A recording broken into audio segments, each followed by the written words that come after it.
معزز ناظرین، documentary house میں خوش آمدید۔ ناظرین، اس ویڈیو میں ہم جانیں گے ٹھگز آف ہندوستان کے بارے میں۔ دوستو، ٹھگوں کے بارے میں سب سے دلچسپ معلومات سن 1839 میں شائع ہونے والی کتاب کنفیشن آف اے ٹھگ سے ملتی ہیں۔ کتاب کے مصنف police officer Philip Meadows Taylor تھے، لیکن کتاب میں انہوں نے بتایا ہے کہ انہوں نے صرف اسے قلم بند کیا ہے۔ دراصل 550 صفات پر مشتمل یہ کتاب ٹھگوں کے ایک سردار امیر علی خان کا کنفیشن یعنی کہ اعترافی بیان ہے۔ فلپ میڈوز ٹیلر نے امیر علی خان سے جیل میں کئی دنوں تک بات کی اور سب کچھ لکھتے گئے۔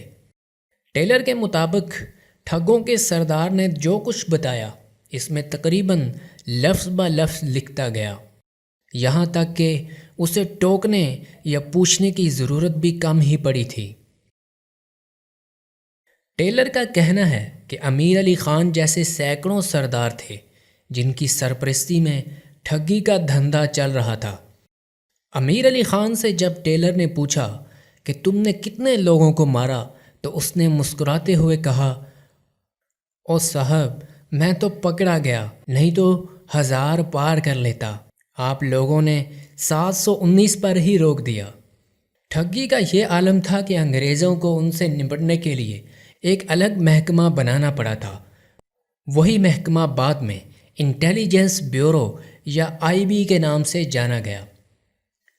ناظرین، راستوں پر ٹھگی کیسے ہوتی تھی، چلیے آپ کو بتاتے ہیں۔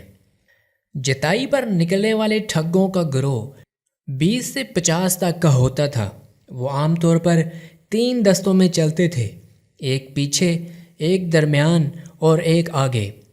ان تینوں دستوں کے درمیان تال میل کے لیے ہر ٹولی میں 1-2 لوگ تھے جو ایک کڑی کا کام کرتے تھے۔ وہ اپنی چال تیز یا دھیمی کر کے آگے ہوتے یا ساتھ آ سکتے تھے۔ زیادہ تر ٹھگ کئی زبانیں، گانا بجانا، قوالی اور ہندو مسلمان دونوں مذاہب کے طور طریقے اچھی طرح جانتے تھے۔ وہ ضرورت کے مطابق یاتری، مزار کے زائرین یا نقلی جنازہ نکالنے والے بن جاتے تھے۔ ایک راستے میں وہ کئی بار اپنا روپ بدل لیتے تھے۔ ظاہر ہے وہ بھیس بدلنے میں بھی خاصے ماہر تھے۔ وہ بہت اطمینان سے کام کرتے تھے، اپنے شکار کو ذرا بھی بھنک نہیں لگنے دیتے تھے۔ کئی بار تو لوگ ٹھگوں کے ڈر سے ہی اصلی ٹھگوں کو شریف سمجھ کر ان کی گرفت میں آ جاتے تھے۔ ٹھگوں کے سردار عام طور پر پڑھے لکھے، عزت دار آدمی کی طرح دکھائی دینے والے لوگ ہوتے تھے اور باقی اس کے طرح طرح کے کارندے۔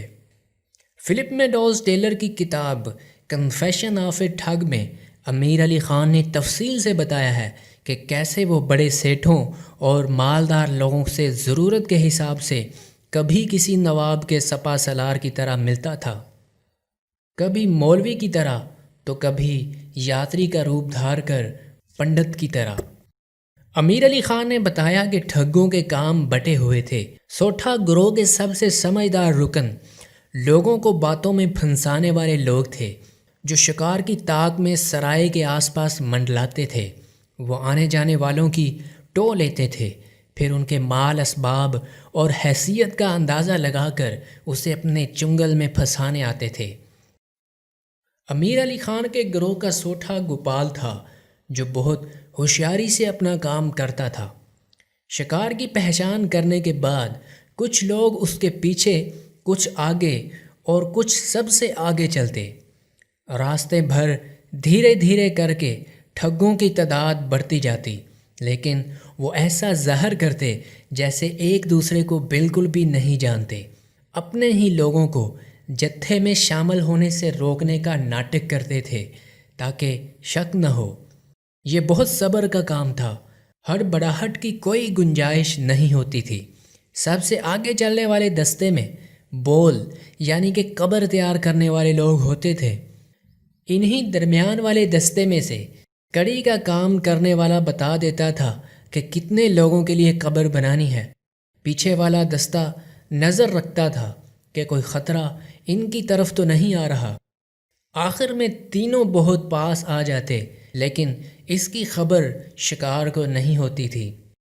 کئی دن گزر جانے کے بعد جب شکار چکنا نہیں ہوتا تھا اور جگہ معقول ہوتی تھی، تب گروہ کو کارروائی شروع کرنے کے لیے پہلے سے طے شدہ ایک اشارہ دیا جاتا تھا جو ایک فرضی نام ہوتا تھا۔ امیر علی خان نے اپنے بیان میں بتایا کہ اس کے لیے سر مست خاں، لدن خاں، سر بلند خاں، ہری رام یا جے گوپال جیسے ناموں کا استعمال ہوتا تھا۔ یہ پہلا اشارہ تھا کہ اب کارروائی ہونے والی ہے۔ اس کے بعد ٹھگوں میں سے سب سے عزت دار لوگوں کی باری آتی تھی، جنہیں بہتوٹی کہا جاتا تھا۔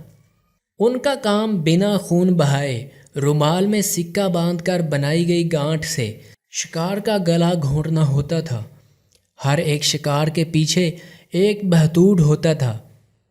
پورا کام ایک ساتھ یا 2-3 منٹ میں ہوتا تھا۔ اس کے لیے مستعد ٹھگ اپنے سرغنہ کی جھرنی کا انتظار کرتے تھے۔ اب یہ جھرنی کیا ہوتی ہے وہ بھی آپ کو بتاتے ہیں۔ جھرنی آخری اشارہ ہوتا تھا کہ اپنے آگے کھڑے یا بیٹھے شکار کے گلے میں پھندا ڈال کر کھینچا جائے۔ امیر علی خان نے ٹیلر کو بتایا کہ جھرنی عام طور پر تمباکو کھا لو یا گانا سناؤ جیسا چھوٹا واقعہ ہوتا تھا۔ پھر پلک جھپکتے ہی بہتور شکار کے گلے میں پھندا ڈال دیتے تھے اور 2-3 منٹ میں ہی آدمی تڑپ کر ٹھنڈا ہو جاتا تھا۔ اس کے بعد لاشوں سے قیمتی سامان ہٹا کر انہیں پہلے سے کھودی ہوئی قبروں میں ایک کے سر کی طرف دوسرے کا پیر والی ترکیب سے ڈال دیا جاتا تھا تاکہ کم سے کم جگہ میں زیادہ لاشیں آ سکیں۔ اس کے بعد جگہ کو ہموار کر کے اس کے اوپر کانٹے دار جھاڑیاں جو پہلے سے تیار رکھی ہوئی ہوتی تھیں لگا دی جاتیں تاکہ جنگلی جانور قبر کو کھودنے کی کوشش نہ کریں۔ اس طرح پورا قافلہ ہمیشہ کے لیے غائب ہو جاتا تھا اور ٹھگ بھی۔ کئی سالوں بعد جب ٹھگ پکڑے جانے لگے اور ان کے پول کھلنے لگے تو پتہ چلا کہ ٹھگی کتنے بڑے پیمانے پر جاری تھی۔ فلپ میڈوز ٹیلر نے لکھا ہے، جب ہم نے وعدہ معاف سرکاری گواہ بننے کی ایک ٹھگی کی نشاندہی پر زمین کھودنا شروع کی تو اتنی اجتماعی قبریں ملیں کہ ہم نے پریشان ہو کر کھدائی کرنا ہی بند کر دی۔ ٹھگوں کے بارے میں ایسی کہانیاں مشہور تھیں کہ ان پر دیوی مہربان رہتی ہے۔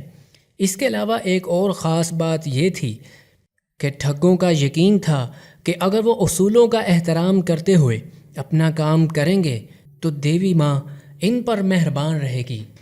پہلا اصول یہ تھا کہ قتل میں ایک بوند بھی خون نہیں بہنا چاہیے۔ دوسرا، کسی خاتون یا بچے کو کسی حال میں بھی نہیں مارا جانا چاہیے۔ تیسرا قانون یہ تھا کہ جب تک مال ملنے کی امید نہ ہو قتل بالکل نہیں ہونا چاہیے۔ زیادہ تر ٹھگ گروہ کالی ماتا کی پوجا کرتے تھے۔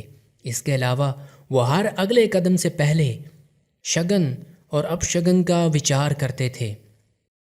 الو کے بولنے، کوے کے اڑنے اور مور کے چلانے، لومڑی کے دکھائی دینے جیسی ہر چیز کو وہ اپنے حساب سے مطلب نکالتے تھے۔ جتائی پر جانے سے 7 دن پہلے ساتہ شروع ہو جاتا تھا۔ اس دوران ٹھگ خاندان کے ارکان کھانے پینے، سونے اٹھنے اور نہانے، حجامت وغیرہ بنانے کے معاملات میں کڑے اصولوں کا خیال رکھا کرتے تھے۔